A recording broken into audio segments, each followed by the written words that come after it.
to Jake Jackets. Gear up to fire the cannon and hit the ice with your host, Jay Ashdown and Jake Gehringer. Couple of life wings, right? All ones. You know, the game, just before we get into the start of it. Yeah, right, of course. I think it got caved in both of them. So, yeah, the goalies for the last couple of games, wonder how this is going to go, right? Right. Yeah. And we'll wonder how tomorrow's going to go. Tomorrow's going to be fun. Who's tomorrow against? Well, obviously, we're releasing this tomorrow on Wednesday. And that is, Montreal? again, that's Montreal again. That's at home against Montreal, and it's the debut of the reverse retros. Oh, It's nice. big throwback night. Pray to God that we don't fare as well as we did in the other reverse retros, the red ones. The red one, what was the record with the red ones? I don't think they won a game with them. No? Oh, No, I don't think they did. that's sad because I love mine. I have one. Yeah. And it's awesome. It's so cool to have like an actual red base jersey. Yeah, and it's something that we've talked about, like, We talked about it last year when they did it. yeah, like as a fan base, like we've been asking for a while, like it'd be really cool to have a red jersey, and Uh-huh. it was nice. Like I like the jersey. I didn't have a problem with them, but I had a problem with how they played in them. Well, it's funny because last year I went to a game like on my birthday, Yeah. and that's what I wore, and they won. Right. So I got a winning record with it, but Damn. So those were 2020, right? I believe so. 'Cause it was 1920? Was that the lockout. one that got the cut short? The It was COVID. the 2020-2021 season. Was it 20? Really? Did they only play that in divisional games then? I think so. Because I'm pretty sure the first time we ever wore them was like Line A's. It was one of Line A's first games. Okay. I know we had Line A when we wore them, Yes. but yeah. Hey. Anyway, let's get to some Kepi, shall we? I feel like it's just like the easiest Kepi of all time. Kepi Keepers brought to you by DraftKings, people. We are, can you believe we're already a quarter into the season? Hockey season, yeah. We're This is wild that we're already like getting around the 20 game mark. yeah. Like, what happened? Time flies, right? Time's a flat circle. Yeah, What time do you want to say flies. about this? You know, unless your team is really bad. Unless your team is slogging like this. Yeah. But yeah, so if you sign up on DraftKings, those of you eligible, again, we aren't until like January. Mm-hmm. If you bet $5 when you sign up, you can get full 150 in free bets. Hell yeah.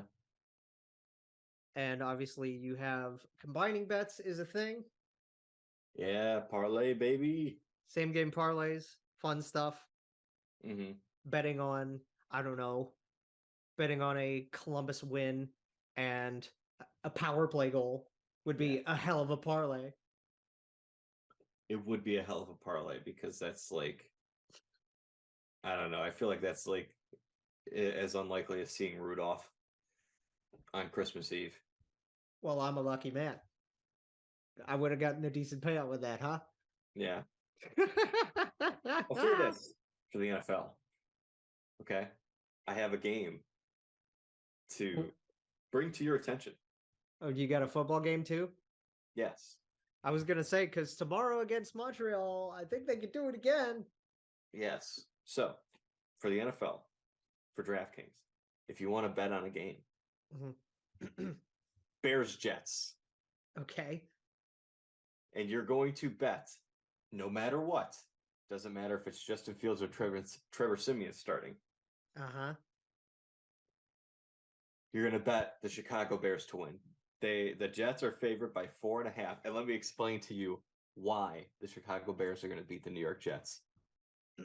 Because a guy on Twitter before this season did a coin flip for every Jets game. Oh, and no. so far is 11-0 with the coin flip on who's going to win this game. 11-0. And this week, the coin has the Chicago Bears winning. Well, here's an NHL game you could bet on this week. And let me just go ahead and say right now that this is the only episode we're doing this week. Yeah, for holiday reasons and so many other things. Yeah. But the Leafs and the Devils, and we'll talk about the Devils later, but the Devils are on their little heater still. So you could bet an over-under on the curse of the Leafs, either being the game that the Devils set a new record with, or being the trap game that has the Devils snap this tight streak. Not necessarily sure I'd call the Maple Leafs a trap game per se, but no, but I feel like it's one of those things, right? Just knowing how the Leafs operate and the weird voodoo that surrounds this franchise. Yeah. Right? Yes. Yeah. So yeah. I might take the over-under on goals for that at I'll say 7. I'll say 6.5. So, well, the over-under for it is 6.5. Is the actual over-under for tomorrow's Leafs Devils game so 6.5? That's awesome. I'm not gonna lie. That kind of just like if you look at it and you're like, oh my god, Leafs Devils, this should absolutely hit the over. It feels like the kind of game that's going to be like a 2-1, 3-1 game. It's going to be a 2-1 overtime game, isn't it? So, funny enough, my girlfriend was actually at the game last night for the Devils. Yeah. Had a great time. Got to beat Connor and Leon and oh yes, boys up in Edmonton, but the Devils look unbelievable. Well, they really do. And you can bet on the Devils with DraftKings Sportsbook. Download DraftKings Sportsbook app now. Use the promo code THPN. Bet $5 on any NHL team to win and get $150 in free bets if they do. Only at DraftKings Sportsbook with the code THPN. Obviously, our description disclaimers down there. So, Kepi Keeper, I know you went first last time, but I want you to go first this time for reasons. Why do I have to go first? Because being at the game, being at the Panthers game specifically. Yeah. We're not giving out Kepis because of the Detroit game. It's just getting to watch everybody and see, like, there's just so many guys that I could pick from. Like, I'm literally, like, my head is scrambling trying to think between. Your ass is going to come up here and be like, I'm going to give a Kepi to everyone. I know. I'm going to pull a Laura today. I'm going to be honest with you. Okay. So go ahead. I mean, I don't know. Like, don't get me wrong. There were some good performances in the game. It's Tarasov, and it's not even close. 47 saves on 50 shots. Panthers had well over 3 expected goals per game in the game. So expected goals 3.63 for the Panthers to 2.15 for the Blue Jackets. So the Blue Jackets got really good goaltending in this game from Tarasov. I'll say this: they gave up 50 shots, but what those numbers indicate to me were the Blue Jackets actually did a good job of making them low danger opportunities. And yes, they did. Making life a little bit easier on Tarasov. You look at the number and you say 50 save, that's unbelievable. And 50 shots against, it's unbelievable. But he had we'll talk about that, but yes. But I think that's actually, weirdly enough, one of the better defensive performances this season by the Blue Jackets. Oh, absolutely. Especially considering the fact that the Panthers didn't get their third goal until the last minute. It was the last 2.5 minutes, because I remember leaving as they scored it. Yeah, we tried to leave to beat traffic. And left. So I mean, really, really good game by the Blue Jackets defensively, especially for a team that's as beat up as they are on the blue line. Yes. But at the end of the day, even if you're only giving up low danger opportunities and keeping things to the outside and doing a good job of clearing the net front, you still need your goaltender to make those saves. And that's something that we talked about. The Blue Jackets many times this year have not gotten the saves that they do deserve. Tarasov gave you just about every single save that you did deserve. And Tara honestly bailed them out through most of that second period. Yeah, second period was definitely the Panthers' best period as far as expected goals are concerned. I mean, just watching it, literally, like just how much they were hemmed in the zone. Tara just kept them in it, and throughout the whole thing, it's 5-3. I really think there's only one that was on him. Yeah, of the three. Yeah, and I think momentum too. Just you make those saves, even if they're not like super high danger. You're making a save here and a save there, and you look up at the scoreboard, and it's like, oh my God, the Panthers have 21 shots on goal, and he's only allowed one goal, and you're like, wow, this guy's giving us some juice right now. He's locked in right now. Yeah, and I really think not only just making the saves and keeping the puck out of the net, helping the team, but he gave them some momentum in the game. Oh, yeah, absolutely. 200%. I mean, just again, from being able to watch that in person, you could feel that in the building. So yours is going to Tara. Daniil Tarasov getting Jays.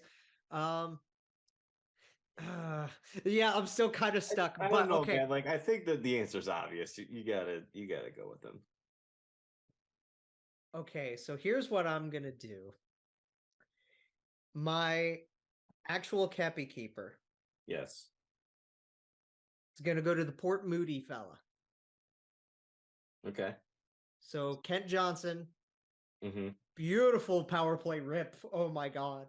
Yeah, a power play rip. It was gorgeous, and we debated on Twitter for like 10 minutes. Did Boone get a piece of that? Did not? I was gonna say because they changed it to Boone for a minute too. They're like, oh, this is a goal by Kent Johnson. Then they changed it to Boone Jenner. They're like, actually, Boone didn't get that, and they changed it back to Kent Johnson.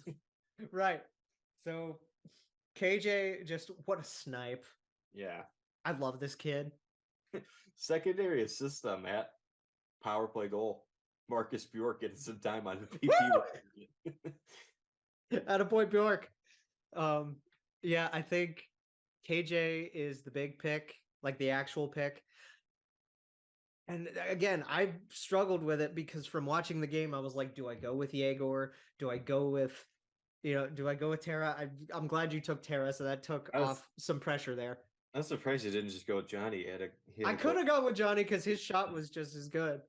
Yeah, he's 3 points on the night. Just another casual 3-point night. Just another big night for JG. So that's kind of why, right? It's like what we did with Patty last year. I didn't want to give every single thing to Patrick Laine. Yeah, with that 3-point performance, he is a point per game player on the season. Back again. Here he comes. So KJ's getting my actual Kepi, but I do want to do this as we're coming out of this. I want to give an honorable Kepi. I want to give a big shout out to the coach man. I want to give the big shout out to Brad Larson. 100 games coached as a head coach, and he wins his 100th game. So big ups to Brad on that. Yeah. So nice touch. Good for Lars. Yeah, good for him. Good to win it. Random. I know this isn't important. 2 minutes and 57 seconds into the Montreal Buffalo game, it's 3-1 Buffalo. Oh God. Oh wow. Okay, so they're firing on all cylinders. Damn. Jesus Christ. You're just scoreboard watching like wow. 3 minutes to start a game. Crap. Okay, who's got the Montreal? Who's scoring? Who bet the over? I was gonna say, yeah, who bet the over on that? The over on DraftKings. You need 2 more goals. Or 3 more goals. But so I don't know. What's the box score look like? Oh, it's let's see here. So Darlene, Okay. Paterka, Yep. Huck. So So those were usual suspects. Okay. all in the first 213, and then Cole Caulfield comes back and makes it 3-1. Jake Okay. Allen, 3 saves on 6 shots. Craig Anderson, 2 saves on 3 shots. Usual suspects. Okay. So yeah, Kepi Keeper by Yep. DraftKings. That's for KJ, honorable to Lars, and Tara for the brilliance in net. Mm-hmm. And now we're not going to talk about the Wings game because we'll throw that in the garbage. God, if there was ever a burn the tape game to talk I about, don't know though, because like I think that I won't need to spend like a ton of time on it, but no, 5 I minutes think max. I think the two games tie into each other Mm-hmm. in terms of they were a lot better defensively against Florida Yes. than they were against Detroit, but you really didn't help out Corpusalo much in the Detroit game, and you got caved in both. Yes. I mean, similar numbers. So 3.63 to 2.15 in terms of expected goals between Panthers and Blue Jackets, and then the Detroit one was 3.76 to 2.13. And I mean, they allowed 40 something shots to Detroit. Yeah. And you allow 50 to Florida. Yeah. And I almost find it hard to fault Corpusalo with some of them. Couple brutal turnovers in our own defensive end. Yeah. Guys not picking other guys up. But that's the fire that you play with. I think you saw two very similar yet two very different games. Yes. In that the Detroit game, you can give a little more perspective on that. Yeah. You get hemmed in your end most of the game, the same way that you did in the Florida game. But one game you were horrific defensively. The other one they really, yeah. And even though you were stout defensively, it was a dogfight for most of the night against the Florida Panthers. And oh my God, was it? And because your margin for error when you get outchanced like that in these games is very, very little. So you need your goaltending to be on the top of its game. And frankly, you need to shoot above your weight a little bit. And that's what they did in the Florida game. They scored 5 goals when their expected goals was less than 2.5. So you really shot above your weight in that game. Well, that was the thing. And let me just let me put my little smirk on and start my humble brag here. So we've both been to 2 games. Right? No, because I also went to the season opener. Well, okay. So you've gone to 2, I've gone to 1. Yeah, I'm 0-2. But let's We're way more efficient than I am. So you were on the road in New Jersey. On this monstrous cave-in. Mm-hmm. And then I go home and get to see a big dub in like probably the most gorgeous jerseys we have. Mm-hmm.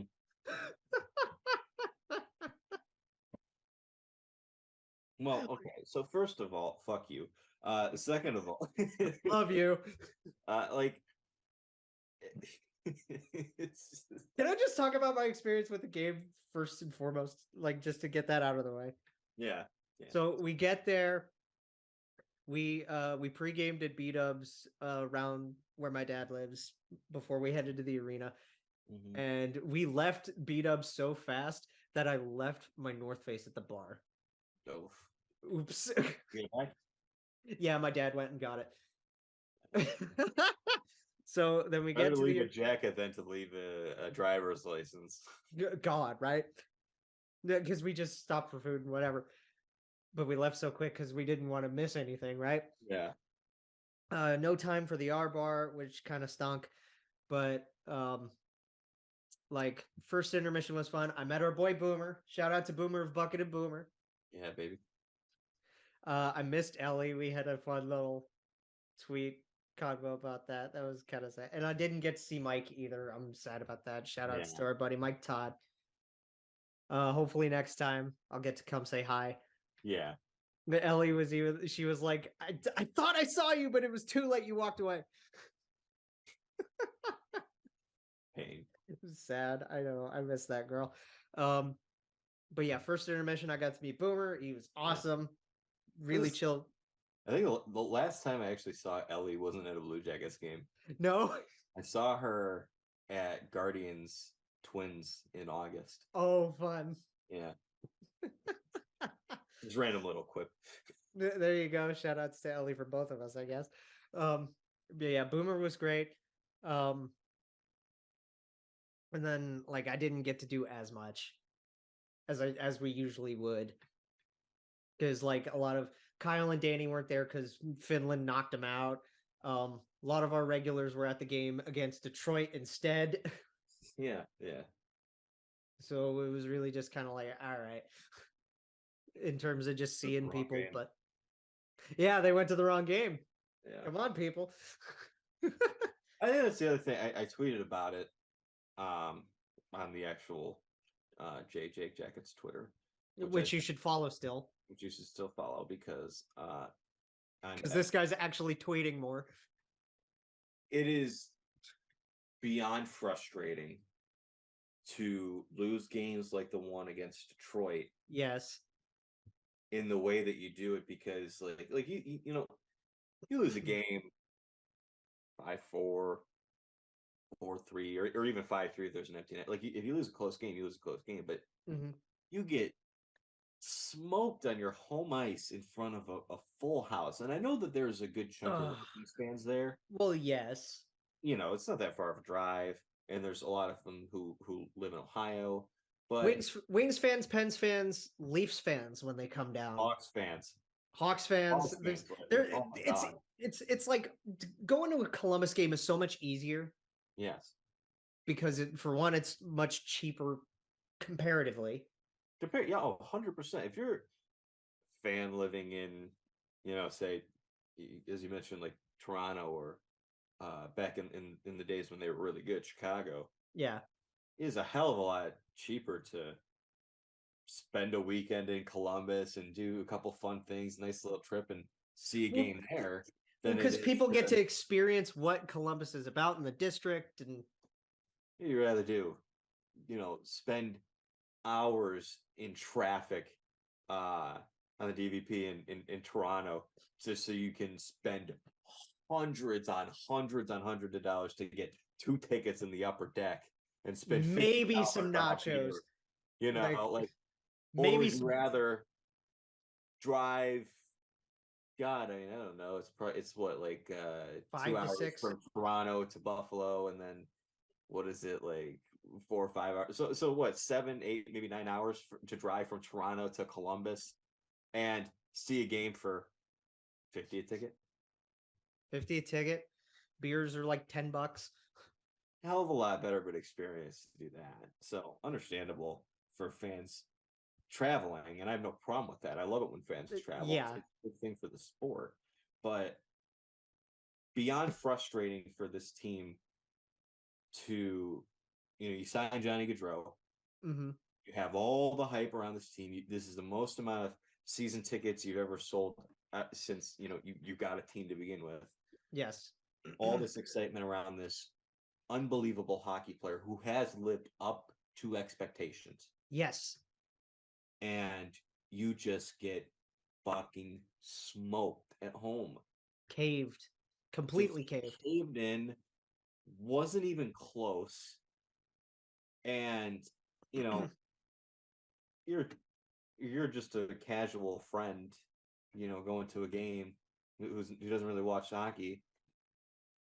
I'm not going back to watch the Blue Jackets again after if that's my first game. If that's your first game, hell no. If you're like if you're trying to get into the sport and you're like, yeah, I'll give it a shot.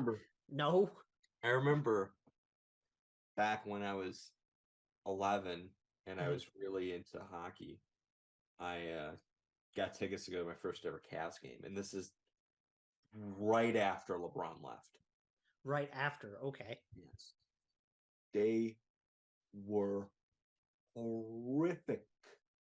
Right. I had no desire to watch basketball after that game. Right. I didn't start, and I know, jumping on the bandwagon here, but I didn't really start caring about it until LeBron came back, and now I've been a big fan ever since. But winning product is also not just getting fans into the stands because of it's a winning product and people want to see it when you're good, but you generate more fans when you're good. You generate a growth in your fan base. Yeah. Like just in general. You have an unbelievable opportunity to do that with this Johnny Gaudreau signing. And, outside of the fact that it's been a disappointing start just record-wise, that's probably the most disappointing aspect of it outside of that. Well, the injuries don't help. Injuries don't help, but Jake, they were bad when they had these guys. Like I know we lost Zach Werenski long-term, and you lose Line A. Elvis gets hurt. Corpusella didn't come back until recently. Bokey and Bean. To quote Charles Barkley, they were no good when they had them. They were 3-12. Dude, we're missing half of our cap space. Yeah, and it's crazy. Fucking crazy. And don't get me wrong, it is an impact. Obviously, I showed you Zach Werenski's player card. And yes, he is a legit number one defenseman. He is. I can't express to you how much he has improved these last few years, and how much this blows that he's gone. Mm-hmm. But Jake, you have all these injuries. Let's just math this out real quick. Yes, and then let's get through the Panthers game and then move on. You started off 3-12. Okay. Mm-hmm. Yes. You are now 7-10-1. So that makes you, since you started off 3-12, what's your record? You've won 4 more games. You're 4-8-1 since then. Is that right? Or no, wait. 3-12. I'm an idiot. They're 3-9 in their 3-9. Yeah, I was gonna say 3-12. Okay. You're really throwing a lot of math at me that I don't remember. No, so yeah, that's my bad. They're 3-9 in their first 12. That's what it was. Yes. And now you're 7-10-1. So you have all these injuries, and you're 4-1-1 in your last 6. So the injuries aren't even an excuse. You're actually playing better without these guys. I mean, because it's the whole mentality that we've always rallied around, and that organization's always rallied around, is the next man up, right? The next man up mentality, and it gives you the vibes. Like just take record out of the equation. You look at these last 6 games. It gives you the vibes of the 2019-20 season when they had so many damn injuries, and you had Nathan Gerby playing in your top 6, and they just kept winning games. Right. And that's my point, though. It's been nice these last 6 games, but you can't use injuries as an excuse because you were 3-9 when you had these guys healthy. Right. So getting through the actual game, the only change that they had was Trey Fix-Wolansky going in for Liam Foudy. Yeah. And Fixie looked awesome. He was great. He did it. He did his job. Fast guy. Very fast. Played 12 minutes. He had a couple shots on goal. Had some big hits. Ugh. And those were fun. Yeah, for a smaller guy, he had a couple hits in that game, which is you wouldn't expect it because how big is he? He's what, 5'9"? I don't know. 5'7". He's 5'7". But he's stocky, right? He's a really stocky player, so he could go and ram into you pretty well. But yeah, Yegor's breakaway. Oh my God. Just the perfect pickoff. He is 2 inches shorter than Johnny Gaudreau, and he's 13 pounds heavier. But yeah, so Matthew Tkachuk, fuck Matt Tkachuk. Yeah, of course it had to be Matt Tkachuk, right? Right. Ugh, fuck. Hank Green's least favorite player makes it 1-0. Shout out to Hank again, right? And then, as you mentioned, and this is what we talk about with Yegor Chinakhov and how he's improved. reads that beautifully and intercepts that pass and just perfect and just gone. goes. And like It was just like, wow. I think sometimes we don't pay attention to necessarily how hard shots are when they come on breakaways, because like usually, like if you're looking at how hard a shot is, it's a beautiful wrister on the power play, or it's a standing still slapper. Yeah. Like, that thing on a breakaway was bullets. Yeah, he just freaking chance for Bobrovsky. He just total snipe it by him. And let me just mention too that it was so good to see Bob in person again, even though I was just like, please just lose. Hey, I'm sure it was wonderful watching Bobrovsky go full playoff mode in that game. Because it's our old buddy, right? So just Thanks for. It's funny, like Bob did so much for us when he was here, and he still does a lot for us. And he was our favorite player, just like for quite a while. Well, who knows? Maybe he can come back if his contract gets bought out. Be Corpy's backup this time. Or Tara's, whoever. Which that was actually a fun little tidbit that I read. Both Tarasov and Bob, both from the same town in Russia. Interesting. Both Novokuznetsk boys. Which is awesome. Yeah. It was a fun little trivia there for you. So yeah, Yegor with the beautiful break. After Tkachuk does his Matt Tkachuk thing, right? Yeah. And then that ended the first. I come back from intermission and they're starting, and just, oh my God, seeing KJ. Yeah. Seeing the whole setup. Because it was just ring around, over to Bayreuther, up, down, over into the slot. Bjork, Johnny Gaudreau across, and then KJ pulls the trigger. Just the way that the team created the separation. Yeah. To open up that lane for KJ was and again, beautiful. It's funny. These last 6 games with all these injuries, and you got Marcus Bjork on power play 1 unit, and power play's clicking. Right. Weird, isn't it? I don't know what it is. I don't, and this might be just a strange theory, but could be just a personnel thing.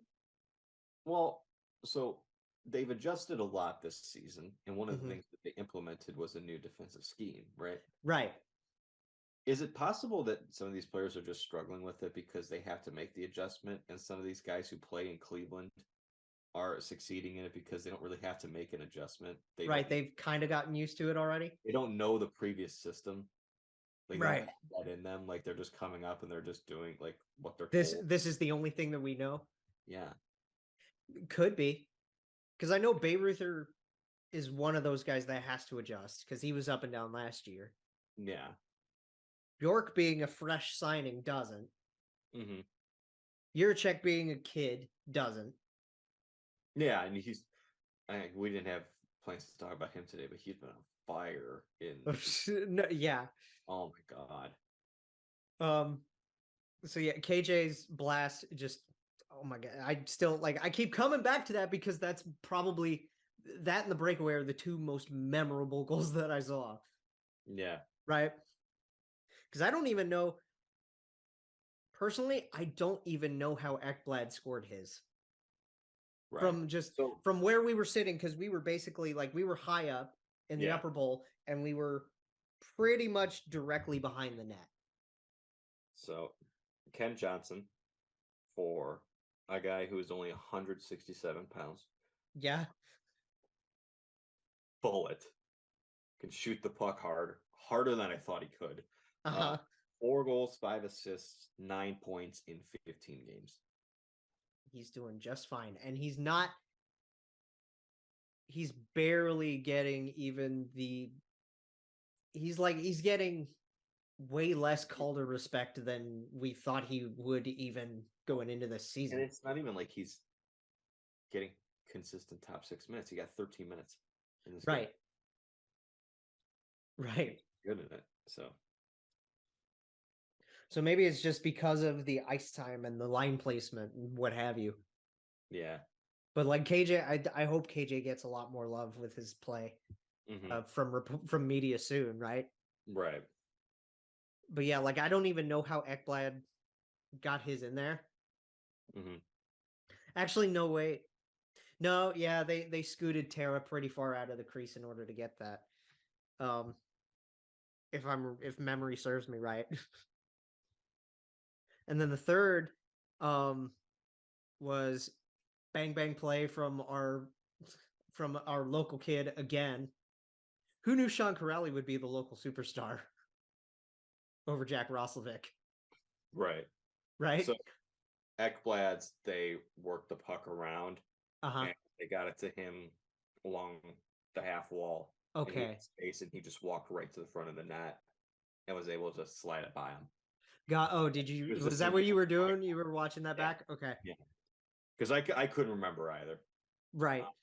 Now, before I get into the rest of the scoring, the one thing I want to mention is they played well, like they skated well. It was awesome to just watch them develop plays and do that kind of thing. Yeah. But when you're looking up and you're seeing how many penalties they're taking, and you're seeing these shot attempts were like 30 to 60. Right. By the end of the game, it was ridiculous. So, but at least ours were the ones that just went in. Yeah. which is what counts. Trivia question. Who were the Blue Jackets' top 3 forwards in ice time in this game? Top 3 forwards. Oh man, Sean must have had a lot because I remember they were deploying him plenty, like they have been. Yep, Sean Corelli led. Oh, he led. Wow. Yeah. That's awesome. Yeah. It's good for him. So I'll say Sean. Didn't see a lot of Johnny as much as I thought, but I'll say Boone and Yep. Boone is another one. Boone, and I saw a lot of Yegor. So Yegor actually had less time than Johnny did. Oh, okay. But, Eric Robinson. Robbie, huh? Oh yeah. I saw Robbie. Okay, and yeah, because Matthew Olivier almost had 15 minutes. Good for Matthew though. Like but it's like what we talked about last show, right? This is becoming the identity line. It's like it's consistently the fourth line heading into games. Becomes the third line, and then sometimes the second line. Yeah, sometimes we get give him sometimes you get in the second or third period, and Brad's like, we can't play them as normal fourth line. We have to have this line on the ice more because they do so much. They do. This isn't a very, very skilled line that we're relying on for offense. No. But give us some energy. But he's got you're gonna go out there, you're gonna give us a hit. Or you're gonna, Matthew, go fight somebody. Matthew can go fight somebody. You're just gonna be a pain in the ass to play against. You're just gonna annoy the hell out of the other team. Robbie can play keep away like he always does. They complement each other so well. And Corrali, we don't give Robbie enough credit on his skill. I don't think we do. I agree with that. We don't give Robbie the credit he deserves in terms of skill. Yeah. We know Sean has skill. We've seen it. Yes. Dude, his goal in person was mind-blowing. Yeah, underrated. And then again, and Matthew's underrated skill-wise too. Like we know what he does, but you gave him enough of his props. I had no idea that front. About this guy. None.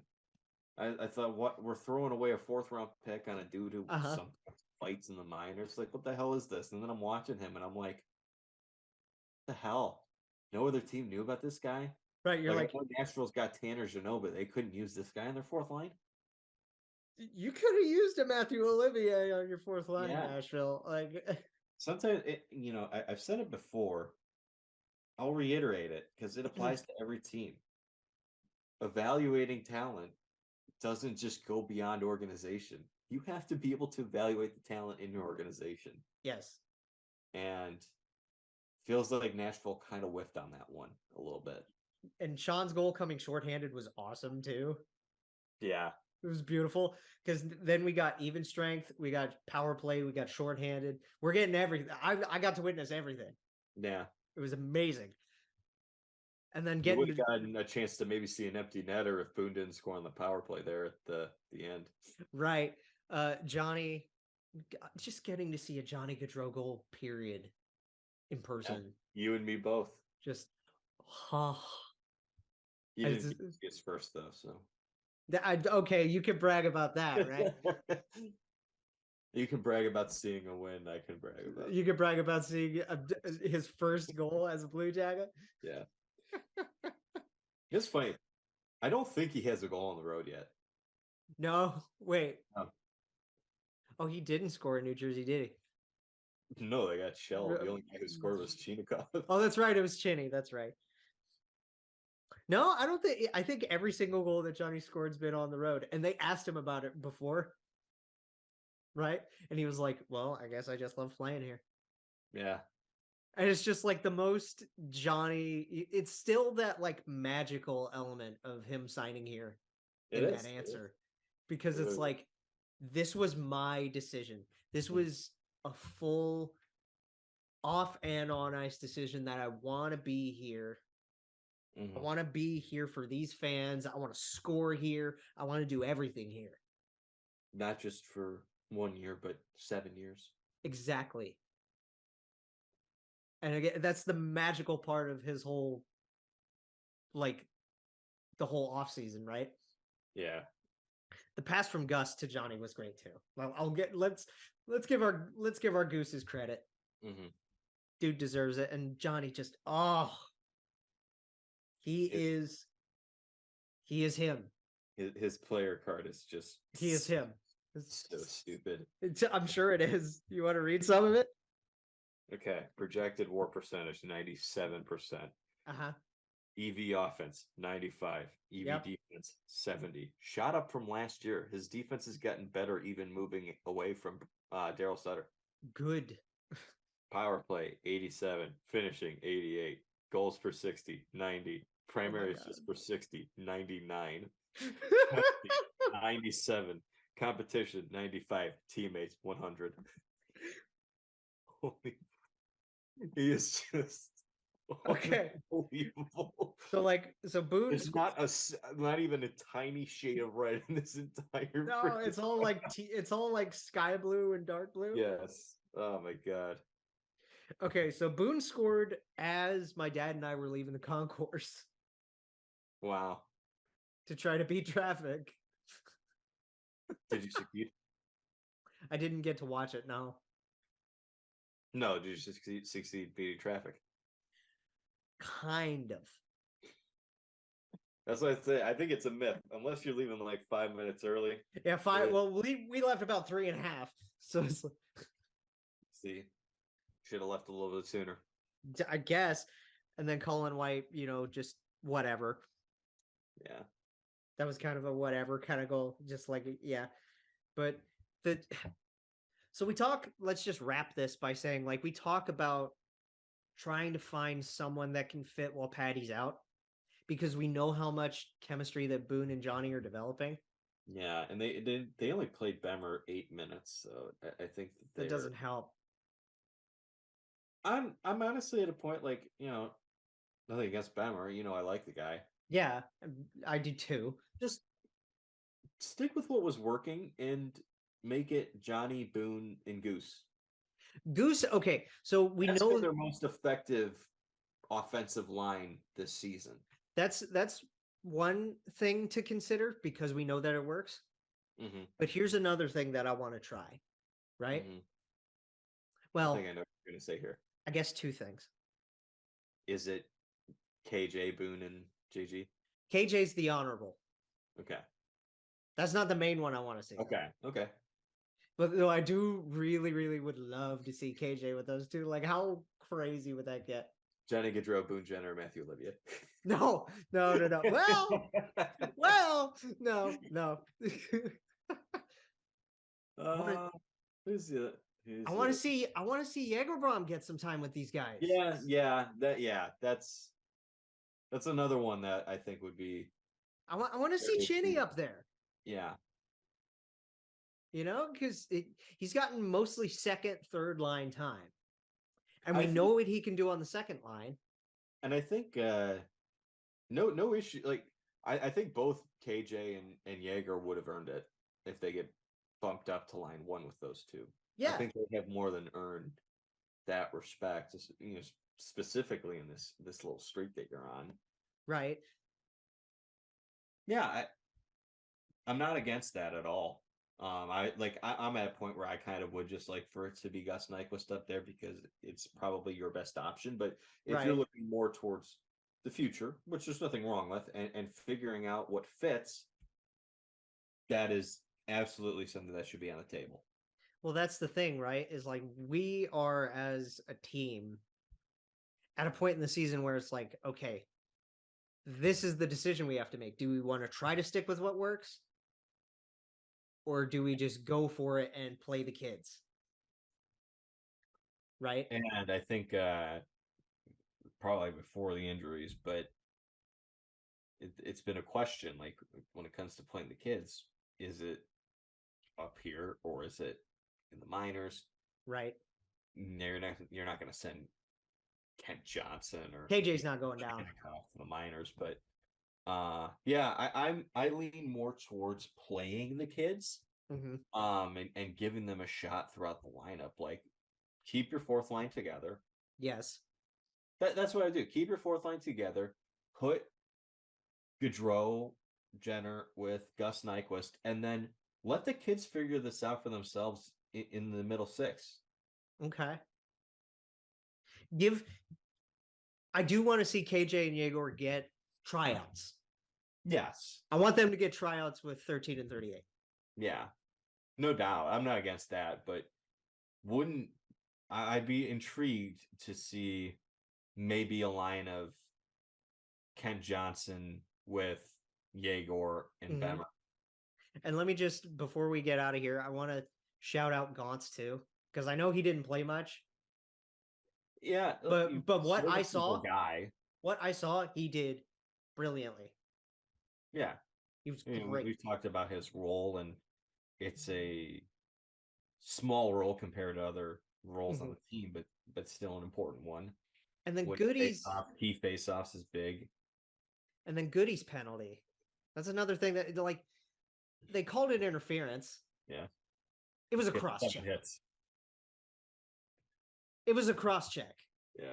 Like I'm not gonna sugarcoat everything that I was just because it was magical to be back in Nationwide again. Yeah. Because I love that place. Like literally, I could run around there like I own it, just because I've been there so much and I could just like. Yeah. I know it so well, right? Right. But I'm not so like starstruck from it that it's like I'm watching it and I'm thinking that is a straight up cross check. Yeah. So call it what it is.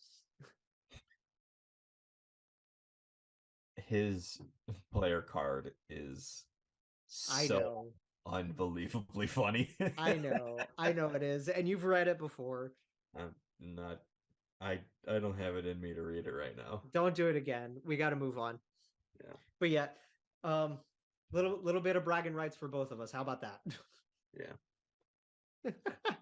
And yes, like we do this priority next is to get us to, be sure we go to the same game and plan this out. Yes. And just go wreak havoc with Johnny jerseys and all. Yep. Absolutely. So that'll be our next plan. So Seattle is doing a fun. I think they're doing the smart thing. They are taking advantage of the system to the best of their abilities, and I think it's a very smart thing for them to do. So they've been. We're on the same page on that. They have been Shane Wright, 4th overall pick in this past draft. They haven't been playing him a hell of a lot. Barely playing him at all. They're barely playing him at all. And here's a tweet from Chris Johnston that I'd like to read about this. Yes. The Kraken scratched Wright for 11 of 18 games this season. His ice time on the nights he's dressed, 8:42, 13:45, 5:51, 8:42, 6:36, 6:50, and 6:14. They're barely playing the kid if they're playing him at all. And this is where, like, you see all ends because, it's not wrong for this kid to want to play. No. I don't think there's anything wrong with fans being critical of them not using him and his limited ice time. Mm-hmm. But I also don't think there's anything wrong with a head coach like Dave Hackstall who, wants to keep his job. Right. And in order to do so needs to win hockey games, doing what he thinks is in the best interest of his hockey team. So the solution here is, I think, simple. You have him for 2 weeks down in the minors. I think that's what it is, a 2-week conditioning stint. Yes, the rest of the tweet. Can I read this? Yes. He can spend up to 14 days in the AHL and will likely be released to Canada's World Junior team. Yeah. So he'll go to the World Juniors and play there. He'll have a couple of weeks of conditioning. Yes. It's a conditioning loan is what this is. And the funny thing about that is normally you wouldn't be able to do this. Yes, they planned this out pretty well. Normally you wouldn't be able to do this, but I believe the pandemic changed all of this because do you remember players from CHL teams getting bumped over to AHL teams and ECHL teams? Yes. Their junior teams weren't playing. Yeah. And they looked really good in the AHL. Prior to COVID, we've seen emergency call-ups on both ends. Yes. For players in these scenarios. And I thought back to 2019 when we had all these injuries, and I'm sitting up in Buffalo watching the Blue Jackets in town, and suddenly I'm watching Liam Foudy play. I think it was either his debut or his second game. Right. What the hell is this dude doing up here? So yeah, it's in place for a reason. COVID has largely impacted that. I think this is a very smart move by Seattle. You put him in a situation where he can get more ice time to thrive in the American Hockey League. With the Coachella Valley Firebirds, which oh my God, the branding for that team. Yeah, unbelievable. Oh, it's so good. And then once that's over, he can come back and chances are they'll maybe play him a couple more times before they send it back to junior. Well, that's the thing is that he's already burning up his ELC year, his first year. He hasn't played enough for that to be the case. Has he not? Because he's played in 11 games. Did they change it? It's 9. I'm pretty sure it's a 9. It's still if you 9. play 10, yeah. So like you have to play, and like once your 10th game hits, that's when your first year kicks in. That's always what I thought it was, but for some reason I thought he played it less. And he's played 11, so his first year of his ELC is lit on fire with a match. Okay, so they can send him back to junior, but because we're past game 9, it still burns up a year of the ELC. So he'll still be getting his contract year burned, but he would be able to go back to Kingston? Okay. Yes. Okay, so that's... Wasn't aware that you could do that, but... Okay. I guess that makes sense. I don't know. I'm not a National Hockey League general manager. I don't know how these work. I don't know. I feel like after game 5, you should have just sent him back. Like, you should have known at that point. Well, if you're not, especially the weird familial part of it too. Yeah. Him not getting to play in front of his family is really like that's shades of Mike Babcock right there. Yeah. Well, I think it was a better one was bonus with Tufty. Bonus and Tufty too. Yeah. Yeah. I remember Bugstad having to help get the tickets. Yeah. Right? You remember that? Yep. Talked about that one. So, but yeah, I think it's a smart move by Seattle at this point in Mhm. time, but it shouldn't have gotten to this point, in my opinion. They really should have sent him back before they burned up a year of his ELC. Yeah, they should have just given him the 9 games. There's some mismanagement there from that end of Seattle. Yeah. Do you blame that on Francis or do you blame that on I blame that on Francis. Hackstall? You blame that on Francis? It is Okay. not the coach's call to send a player back to juniors. That's fair. I hope that it doesn't futz with him like the Leafs have been futzing with Robbie, because Nick Robertson is in a very similar situation. He is in a very, very similar situation. Luckily for Shane Wright, he has a hell of a lot more time. Yes. And it's not quite as dire of a situation with Seattle, since the Leafs are trying to win. Yeah. Whereas Seattle's competitive, but if they fall out, they're competitive, but don't have those expectations. Yes. So, plus it's only year 2 for the franchise. Exactly. It's like they're a clean slate. It's fine. Yeah. So I'm not too worried about Shane, but I do hope that this doesn't hurt him too much. Yeah. Yeah, I agree. I don't think I think it's mismanagement, but I don't think it'll affect. I hope that didn't come through with it. I didn't hear anything. Siren. No, okay, cool. These cancel enough. Perfect. All right, we can breeze through these next few. So this one we can't though. We really need to, yeah. This one we need to take a bit more time on. Yeah. So Jagger Joshua. Mm-hmm. I'm going to start with this. First of all, he is the younger brother of Canucks forward Dakota Joshua. And interesting, Dakota Joshua played at Ohio State.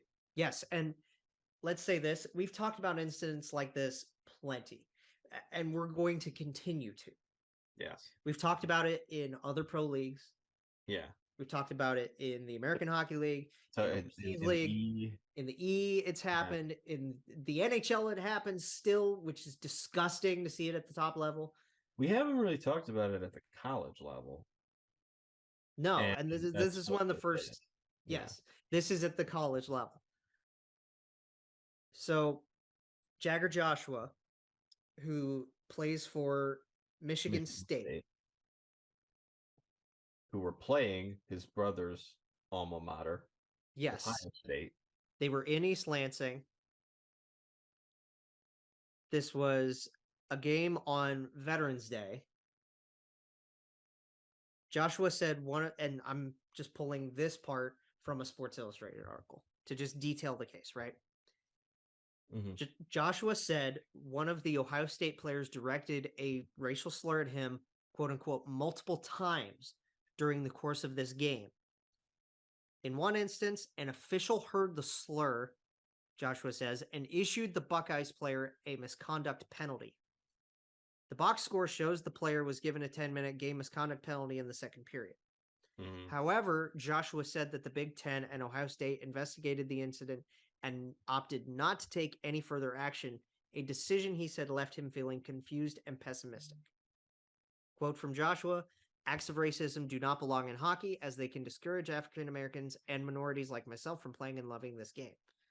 Inaction in the face of racist comments and actions allow these behaviors to continue. The inaction has left me feeling confused and pessimistic about the movement of diversity within hockey culture. The ignorance of racism does not belong in our game, and I feel that I need to make people aware that this incident occurred, because without acknowledgement, the problem gets worse." Mm-hmm. And we've seen this permeated throughout other leagues. Yeah. We know that, at least at the NHL level, that they believe that hockey is for everyone is PR bullshit. Yeah. Players know that this is wrong. Of course they know. PK's issues, PK had a statement, as he should, and it was great. Mm-hmm. And here is one more thing that I just want to read really quick. which is the Big Ten statement Mhm. about no further punishment on Sadloka, who was the Buckeye player.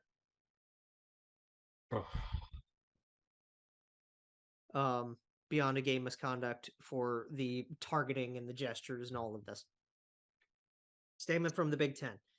The Big Ten Conference is committed to providing our student athletes inclusive environments free from acts of harassment or discrimination in any form. The safety and well-being of our campus communities remains our top priority.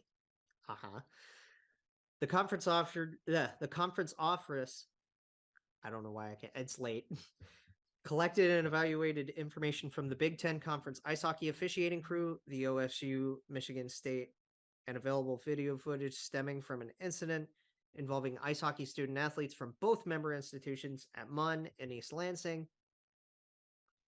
Conference supports the decision by the official to levy a game misconduct penalty on OSU due to the absence of indisputable evidence. If you're taking a listen to this, due to the absence of indisputable evidence presented to the conference has not imposed further disciplinary action. The conference is dedicated to listening and learning from our student athletes and our equity coalition, which will continue to work together to constructively and collectively create inclusive, empowering, and accountability resources for our member institutions. So, quote tweet from that, just to finish the tweets part of it. Yes. Remember what I read twice in that second paragraph. Yes. Is the linesman hearing the slur? This is from Prashanth Iyer. Yeah. Is the linesman hearing the slur and then issuing a game misconduct, which the conference supports, not enough evidence to issue supplemental punishment? It's an interesting argument because I understand potentially from a legal standpoint issuing a suspension. I'm not sure how the appeal process would go if you don't have indisputable evidence, but at the same time, that's indisputable evidence. He called the penalty. That's the thing. They heard him say it. If the player, if there was no penalty, and refs were like, we didn't hear anything, it's a very different conversation. Because the ref was there and called a penalty, went out of his way to call it was a game misconduct, right? 10-minute game misconduct, and he got kicked, yes. So you have the ability to remove a player from a game for that.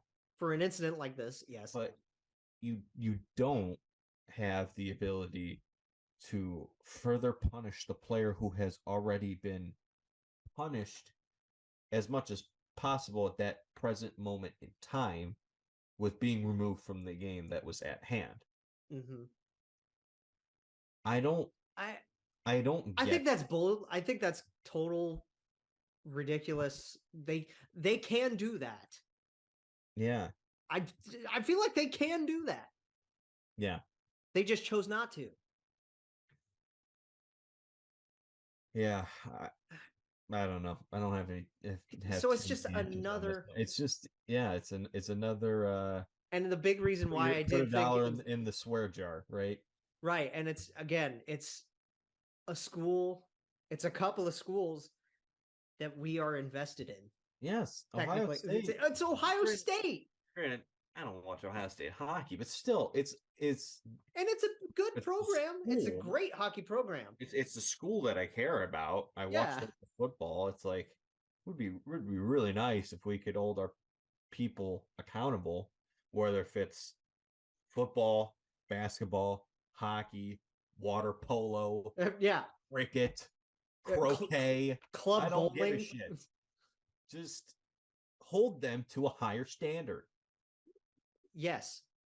Hold your players, hold your staff. There's no reason. Hold your athletic department. There's no reason for this player to still be a part of the Ohio State program. Forget about Big Ten discipline. This player should not be a part of that program. Yeah, I don't even think the school has. You should be able to remove a scholarship over something like that. in my opinion, if I'm running a program. Yeah, If I'm the head coach of a hockey team and I hear that's the reason one of my players got kicked out, I don't want him playing for me again. no. I don't want you in my locker room. I don't want you anywhere near this program. It's gross. Like, it's just, and we rehash the point because it needs to be said over and over and over until people finally get it. Yeah. Right? That this does not belong So in life, yeah, let alone yeah, sports. forget about sports. Just in life. Yeah. Yeah. Absolutely. Sports and life are intertwined constantly, and it's not it doesn't belong in sports because it doesn't belong in life. And we've talked about, like, okay, the pro level is one thing because they're making millions and whatever, but they're still people, right? They're still people at the end of the day. Mm-hmm. Some are only making a few 100,000, if that. Yeah. Right. Depending on what level you're at. Yeah. Depending on what pro level you're at, or if you're overseas playing pro, make the calculations for that. This is a college kid. Yeah. This is a college kid. So I have a couple tweets here from Vimal Sukumaran. He was a hockey player for Providence College from, I believe, 2017 to 2020. Okay. I am disappointed with how the Jagger Joshua incident has been handled, a situation that I know very well. The choice to not hold players accountable for these actions is cowardly. Until there are consequences for these players' actions, there will never be change. To Jagger Joshua, you deserve a place in this sport that we all love. The courage you demonstrated speaking up truly speaks volumes about the type of person you are, and know that I stand with you. To the Big Ten and Ohio State, stating that you promote diversity and inclusion is clearly false. Be better. Oh yeah, here's a tweet from our friend Josh Shaw from earlier today. The Big Ten said there was no indisputable evidence, meaning the accounts of a victim of a repeated racial slur and the referee who assessed the penalty for it on the spot were not sufficient evidence. How messed up is that? What concerns me outside of the fact that they didn't do the right thing is the precedent it sets. Yeah, what incentive do you have if you're a racist person playing in the Big Ten to not do this? Do you want to read PK's thread too, real quick? Yeah, go through that if you have. I gotta see if I can find it in my likes anywhere. Knuckle blocks with no, I can't find it. I thought I had it liked somewhere. Okay, let me read it. I got it. You got it? Okay, go. Enough with the excuses, folks. This is not acceptable anywhere, anytime. I am beyond proud of JJ for speaking up and bringing this to light. I am disappointed, and so is PIC co-chair, friend, and Michigan State alumni Anthony Carter at the initial response of the Big Ten and Ohio State hockey, and call for zero tolerance action on this and any other actions like this moving forward. This isn't about the game of hockey. This is about showing respect to a privilege that has been given to these athletes to be able to compete in a fair and welcoming environment. Ridiculous. If not now, when? That ties into so many other things. Mm-hmm. Like, I know he's showing support for this specific incident, but it ties into so many other things. They're all, because it's like the league connected. Because like the league wants to try to go to Mexico because the NFL's going to Mexico, and it's like, how the hell do you do that if you're not going to work with like Austin and Patches? Yeah. On something like that. Yeah. Or like, they had the trans tournament happen, and that's a whole other can of worms that's been blowing up today. That's just Wow, I don't want to go into that because, oh my God, we don't have the time for that. Yeah. But it's just enough's enough. Yeah. Can we actually say what we mean when we say hockey is for everyone? Yeah. We do. You and I do. We mean it. I hope to God the listeners of the show do. Please. Frankly, if you don't, Why are you here? I prefer you not listen to us, actually. Yeah, if you why are you here?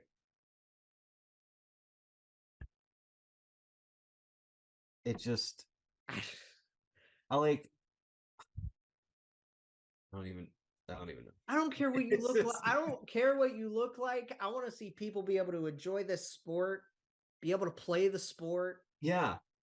I love this sport. I want to share it with everyone. Yeah. I want everyone to experience how fucking awesome this sport is. Yes. And how amazing it is when your team's good. The college level, games, any pro level. Yeah. Yes. Whether it's the excitement of signing a Johnny Gaudreau, or if it's the excitement of finally getting over that hump and beating the Tampa Bay Lightning in the playoffs. Or the excitement of being in your student section for a Frozen Four and screaming. Yes. Or just like if you have a sibling that's like in Pee-wee, just want to see him run around. Yes, and have fun. Or her run around. Like the women's game deserves just as much love. Absolutely. Women's hockey's expanding. The women's hockey's expanding. The trans hockey's expanding. They're trying. They're starting. They're working on it. Mm-hmm. It's like I don't care who you are. I want people to love this sport, but more than anything, Jake, I want the sport to love its people back. Yes. That's really what it gets to. Yeah. And it just doesn't. It doesn't right now. I don't know if it's going to take a decade, 2.5, 5. I don't care how long it takes. I just want to be able at some point in my lifetime to look at it and be like, look, I want to be able to give you a phone call or a text or whatever way of communication we have in 10 or 20 or 30 years and just be like, look at beam me up, Scotty. Like look at how far this sport has come. Yes. That's what I want. I wonder if by that point we'll have like beam me up Scotty tubes just to like connect cities. Yeah. God. Like Meet the Robinsons tubes, right? Yeah. It'd be awesome. Put some levity on that. That'd be cool. But yet, like, we're with you, Jagger. Yeah. We're with you, Dakota. Mm-hmm. I know this has to be. Yeah. I wonder how this affects Dakota right now. Because not only is this horrific thing happening to your brother, it's your alma mater. Yeah. It's the program you just left 2 years ago. Yeah. Hey, for crying out loud. I want to know if he has anything out, like a tweet. I wonder if he has any connection to this player. Did the player who did this maybe play with Dakota? If he played with Dakota, that's fucking disgraceful. Worse. That's disgraceful and makes me want to throw up. Yeah. But yeah, we're with Jagger and we're with Jagger. I want to see him people of color.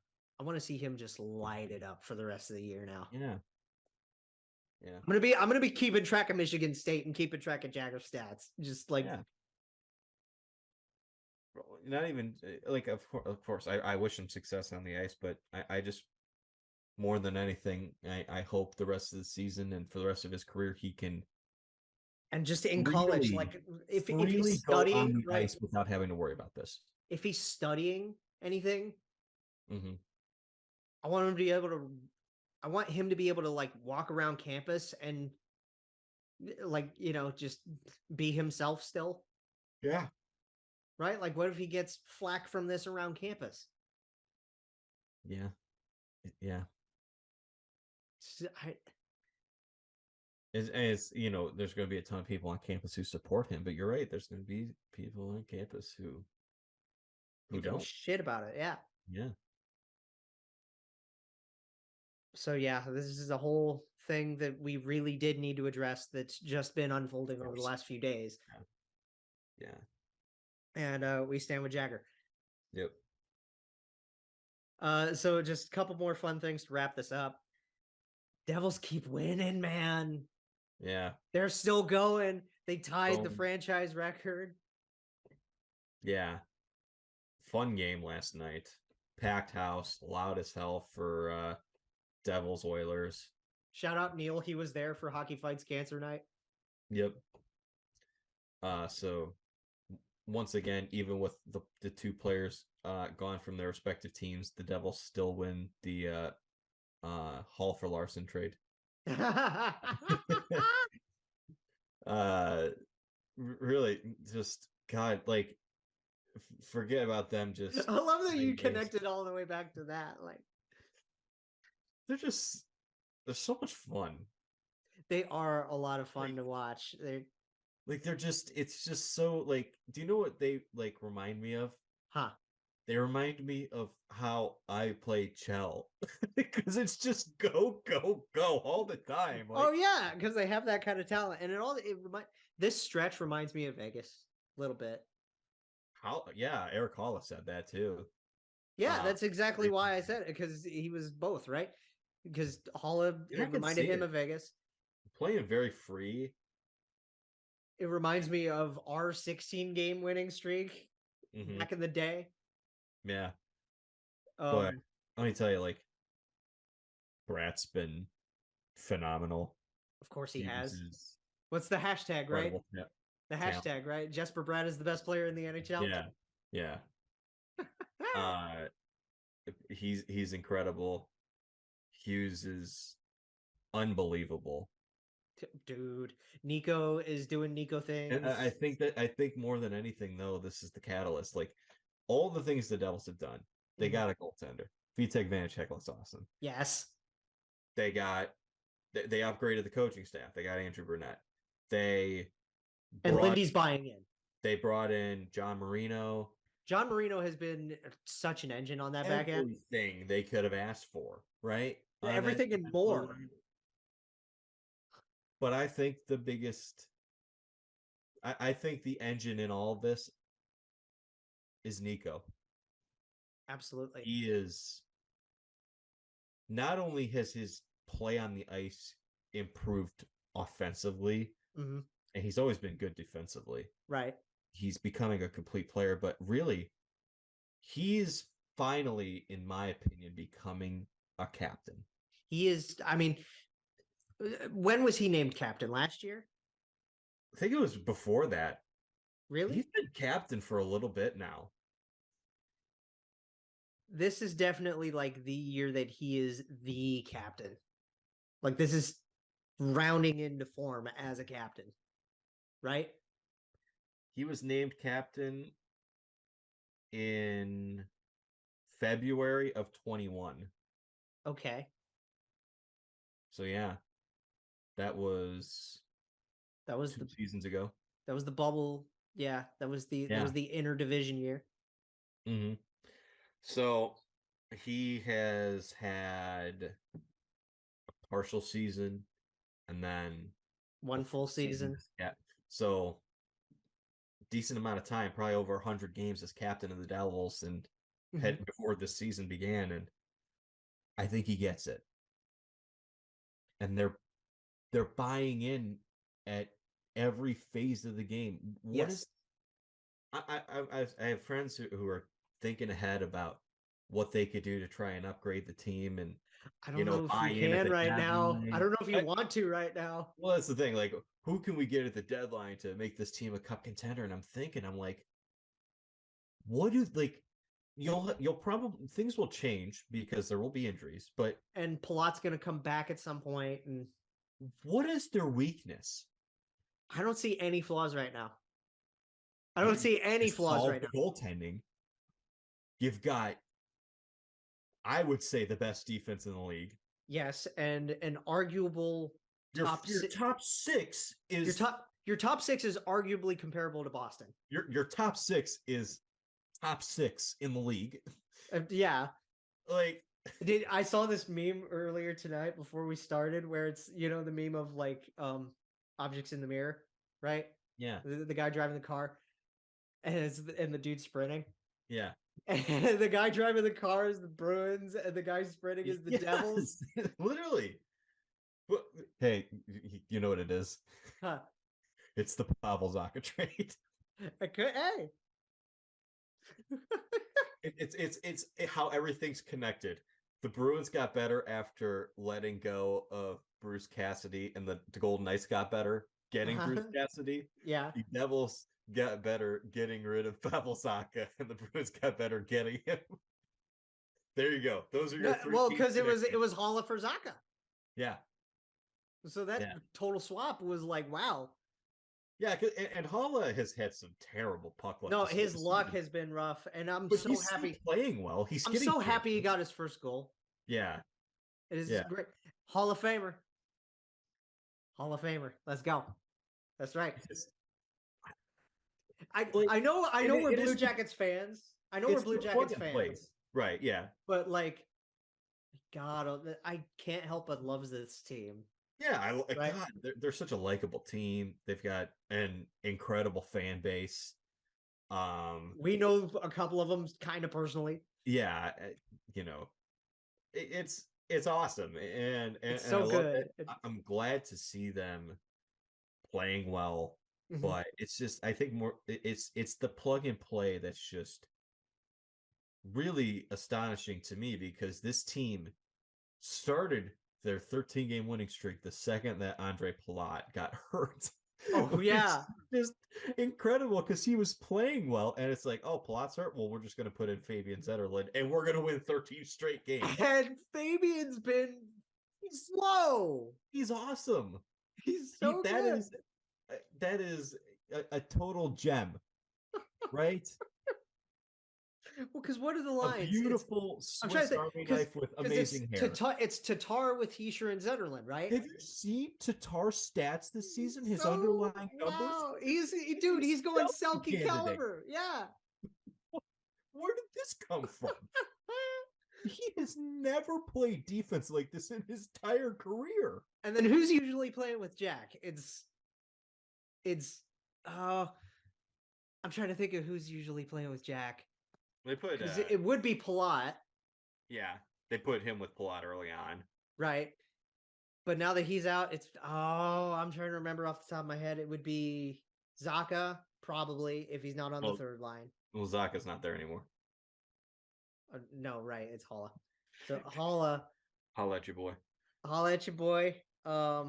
Actually, because Holla's been on the fourth line. They have the one line together that I really like. It's the BMW line, which that's Bastian, Wood, and McLeod. McLeod is great. They're fantastic together. Let me see here. Let me see this roster. It's got to be Hughes and Bratt. Yeah, I'm just trying. They're also like Hollow's been good on the fourth line. They also brought in it's Hughes, Bratt lineup. Boakfist has been playing well. Hughes, Bratt, and then I believe they swap back and forth with Mercer and Sharangovich because I've seen Mercer on the third line a lot. That's right. And Yegor gets a lot of time. Yeah, with Jack and with the third line. It's like. Again, and we're reading out these names, and I'm like, which one of these guys is a weakness? Jesper Boakvist has been really good when he's been in the lineup. Yeah, and a lot of people were skeptical of him coming into the season because they didn't know what they really had in him at this point in time, and he's been great. They have the best, they're one side of the defense is probably the best in the National Hockey League right now. You have Damon Severson as your third pair defenseman. Are you kidding me? Damon Severson? I know, and we give Damon a lot of shit because he used to be like the butt of a lot of jokes and the butt of a lot of dang He it's. still is. He's still the whipping boy of Devils fans, which I don't understand why. Well, he's still the whipping boy of dang it's a lot too. Like he's scored so many own goals. Yeah, over the it's last like, few years. it This is. poor guy. Well, I think he is the perfect example of. In speaking of the last regime, like and the old days of the Devils, We're we take spending this way too much time perfectly on these fine guys. player Uh-huh. and we put him in a role that he's not suited for. We're going to put him Right. on the top pair and make him a top pair defenseman when really he's a second pair guy. Well, guess what? Now he's he's a playing third guy, pair. and he's unbelievable. Yeah. Scored a goal last night off the rush. Graves is meshing with Marino so well. Those two. This is and I I love am how we're gonna, just laughing, but like, wow. I am going to take this as an opportunity to plug analytics here. Go This for is it. the perfect. Are they not the perfect example of what analytics can build you? Analytics told you that Jonas Siegenthaler was undervalued in Washington and that he was putting up really good numbers in sheltered minutes. They traded a third for that guy. Yep. And look at what he's doing with Dougie on the top pair. Yes, he's a top pair defenseman. And not only has he been outstanding defensively, he's one of the top shutdown pair guys in the league. And he pairs perfectly well with Dougie. His offensive numbers have taken a huge jump this year. Well, yeah. When you play with a guy like Dougie Hamilton, yeah, of course. He was near the bottom of the league the last 2 years in terms of play driving offensively. Now he's about league average. That's a big jump. And that's Devil's Twitter admin, Dougie Hamilton. Yeah. Dougie's been fantastic. But here's another one. We have this former first round pick who offensively gifted, but kind of a goober in his own end. I love the word goober. That's great. And Ty Smith. They traded that dude in a third and got John Marino. I mean, come on, like that right there, and then okay, we'll just trade what like a second and a couple other draft picks, and we'll get Vitek Vanacek. Boom, first pair defense. They got him in a trade. I thought it was a free agency thing because I thought they didn't qualify either of them. No, they traded for. They traded for him. Samsonov was the only one who went to free agency. Okay, I thought VTech did too, and I was like, wait a minute, they're not qualifying either one? I think they traded their second round pick at this last draft to get Vitek Vanacek, and then they extended him to a 3-year deal. Okay. All right. I'm sorry. We gotta quit gushing about these guys. They're unbelievable. They're playing the Leafs tomorrow, which earlier in the show they're gonna win. We put our bets in that, and they're gonna win. Again, they should. And not to. God, I hate betting against the Leafs for this because they're my guys. They're my secondary guys. I love that Leafs roster, but it's like I love that Leafs roster, but I mean, I gotta give it to the Devils. Yeah, I gotta give this one to the Devils, and it has to be the Leafs to be the one that breaks the new streak in, right? Because of course it does. Because that's just play like it's gonna take them getting absolutely goalied to end this streak. They're not gonna end this streak by just getting outplayed by a team. No, and I mean, for the Leafs' sake, losing Mo doesn't help. And you're without Mo and Muzz and Brody now, and it's like, oh, great. One of the wildest defenses I've ever seen in my life. It's on par with ours right now. It is very on par with ours. It's just like, oh no. Yeah. So yeah, Devils, keep doing your thing. That I do want to see how long they can keep this up, because this is really fun.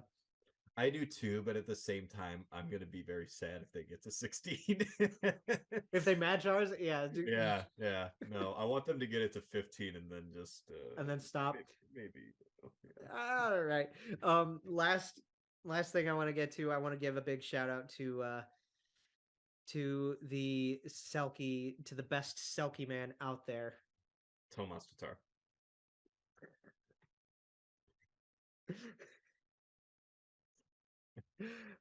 Congratulations. The guy that they should be naming the trophy after when he retires. When he's retired, yes. Tomas Tatar. Come on now. Big ups to Patrice Bergeron for hitting 1,000 points. Unbelievable. He is now the fourth Bruin to do it. Yeah. Behind Phil Esposito Mm-hmm. and Ray Bork. Mm-hmm. And I'm missing the third one. Who's in between those two. I want to say it's as Bruins. Yeah. I want to say it's Busick. I think it's Busick. It's probably Busick, yeah. Because I saw a Mount Rushmore thing about it. Yep. It's Busick. Ray Bork, Johnny Busick, and Phil Esposito. Cool. Okay. I don't know why I always forget about Johnny Busick. Ray Bork, 1506. Whew! As a defenseman. Yeah. But it's just like for one thing, I don't know why I always forget about Johnny Busick. It's era. Probably era. Which I guess you'll have to forgive me for that. Yeah. Right? Just being a youngin'. No, screw you. You're younger than me. What are you talking about? You have no room to talk. But the other thing is just, God, Bergeron. I love this man. How can you not love this man? How can you not love him and love to hate him at the same time?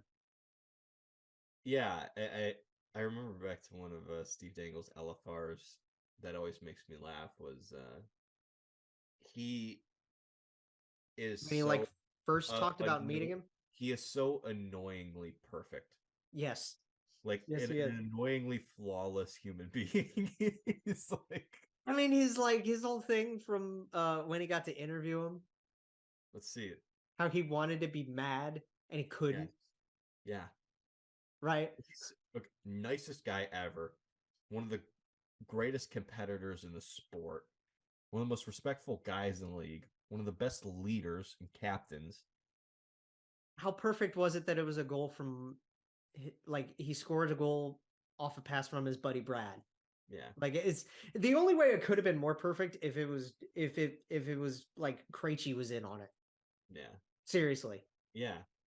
But God, it's just I don't know what more we can say about Patrice Bergeron that hasn't already been said. He's a cup winner.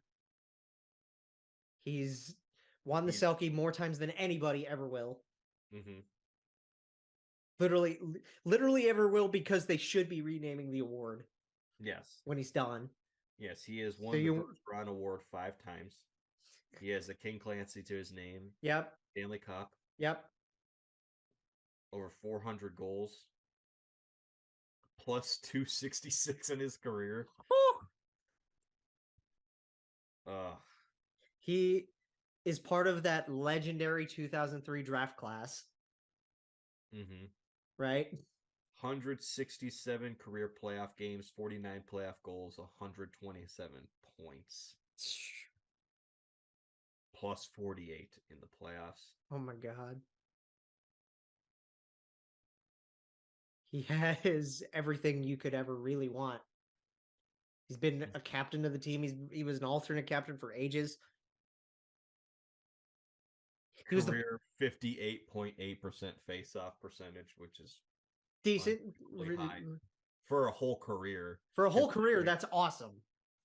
And if you look at it, the last several years, this year 61.3, last year 61.9, year before that 62.2. He's been unbelievable at it these last few years, and unbelievably consistent. Yes. I literally man, Patrice Bergie. Won, the Mark Messier Leadership Award. Good. Back in 20. Very esteemed award. Mm-hmm. He's just. And think about it. So he's won it 5 times. Okay, are you ready? Yeah. 5 times. Yeah. But he has finished second for that award. Right. 4 times. He has finished 4 runner-ups and 5 wins. He has finished third for that award Mhm. twice. Okay. He's finished fourth for it once and fifth for it once. He has been top 5 in Selke voting.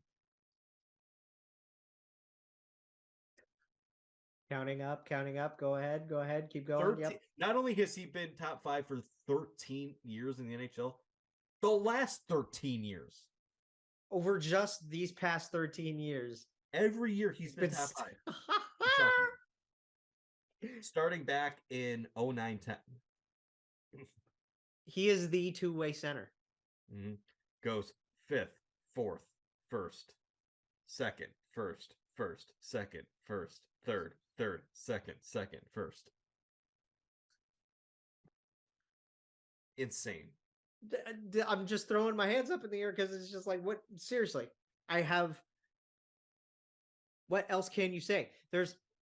He plays with Bergeron. He plays with Marchand. So good. He plays with himself.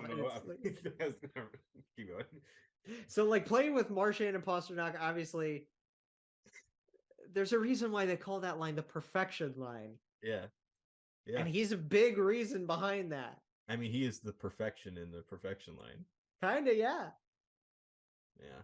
Because, like, we give Marshy his crap. Mm-hmm. Well deserved, I guess. Yeah. For being a rat. But he's also just so brilliantly skilled that doesn't get enough talk, right?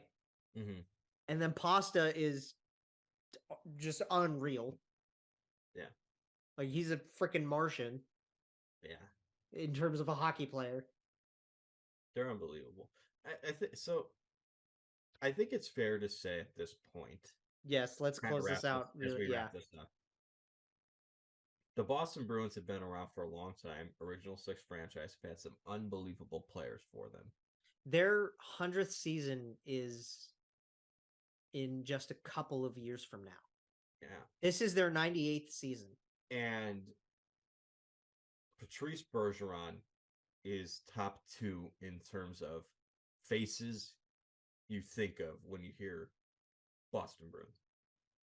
Not only that, Ray Bourque and Patrice Bergeron are the first 2 that I will always think of when I hear Bruins. Probably, yeah. I'd have to bump Z. I'd have to bump Chara down to like 3-4. Yeah. Because for me, originally it was Bourque and in there too. Chara. Tuca's in there. Mm-hmm. Krejci's in there. Esposito's in there. Yeah, Krejci's got to be in there. Yeah. Tim Thomas. Tim Thomas wasn't there long enough for me. But really still, I can put him in there. Like, he's another example of another unbelievable player who played for this historic organization, and you think of the history behind them. And yes, Willie. How do we go this Willie long O'Ree. without mentioning Willie O'Ree? Willie O'Ree, yeah. But yeah, Bourque and Bergeron, B&B for the Bees. The top 2 that I will always think of. It's very fitting, and this is their best season ever right now. Yeah. They won a Stanley Cup, and this is so far been their best season to date. Yeah. In terms of just overall play. Yeah. This is wild. Mm-hmm. It's Bruins hockey. Yep. It's like Patrice Bergeron, Patrice Bruin. Seriously. Yeah. Like, Bergeron. He's getting his number retired the moment he's done. Yeah. They're not going to delay on that. No. And he is getting a job in that front office the second that he retires. I can see him being a coach. I can see him starting as a coach. I think he's going to be more management, though. Yeah? Yeah. I don't know. We'll have to wait and see, right? Yeah. But I think he's still got plenty more gas in the tank. Yeah, that's the thing. He signed a 1-year deal, and he was thinking about a retirement, and this can't be his last season. You watch him play now, and he's too damn good for this to be his last damn season. Yeah. He's got so much gas in the tank still. Yeah. I mean, it's just fitting. Again, score a goal, 1,000 points, cement your legacy. 11 years ago, you won a cup. go for another one now. Yeah, absolutely. Go for another now. Why wouldn't you? I think this was a good one. Yeah, we did. We had fun this time. And y'all enjoy your holiday. Mm-hmm. Enjoy your Thanksgiving. A lot of Yep. leftovers. Gobble, Right. gobble. Happy Thanksgiving to all of our American friends who celebrate. Yep. Because Canadians are weird and have it earlier. Did they already have it? Theirs is in October. Oh, jeez. Happy Thanksgiving, everybody. Let's have some fun with the reverse retro night. We will be back in a week. Okay. We're not, yeah. So just schedule thing. My brother's birthday's on Sunday. Mm-hmm. So we're celebrating Saturday. Yeah. He's turning 18. Wow. I can't believe it. Happy birthday. Yeah, happy birthday, Seth. I'll give you a shout out on the show. Why the hell not? I know you're such a background kid, but I got to do it. Happy birthday, big guy. I love you. And we'll see y'all in a week. Jake Jackets, a podcast for fifth liners and all puckheads around. Follow the guys on Twitter at Snake Gehringer, GARRINGER, and at By J Ashdown. And subscribe on YouTube or wherever you listen. March on.